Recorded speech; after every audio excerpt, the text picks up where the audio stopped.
Hello friend, welcome to our my channel. তোমরা কেমন আছো? আশা করি খুব ভালো আছো। আমিও খুব ভালো আছি।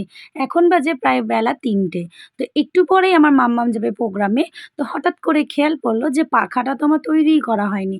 তো সেই কারণে আমি পাখাটা কিভাবে তৈরি করলাম আর সেটাই তোমাদের সঙ্গে শেয়ার করছি। তো ১ম এই দেখো পাখাটার অবস্থাটা অনেকটাই খারাপ ছিল। সেই কারণে আমি ফেব্রিক দিয়ে সুন্দর করে রং করে নিয়েছি। তারপরে একটা নতুন গামছা ছিল ঘরে রাখা। তো কি দেবো, কি দেবো এটা ভাবছিলাম। তো হঠাৎ করে দেখি গামছাটার কথা মনে পড়ে গেল। তাড়াতাড়ি করে আমি গামছাটাকে সুন্দর করে কাটিং করে নিলাম। তারপরে কুচি, কুচি করে সেলাই দিয়ে নিলাম।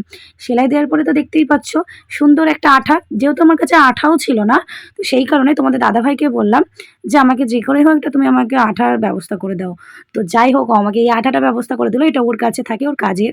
তো সেই কারণে দেখো আপাতত আমি এই আঠা দিয়েই কাজটা সেরে নিলাম। তো আমার এই হাতের কাজটা কেমন হয়েছে তোমরা প্লিজ কমেন্টস করে জানিও।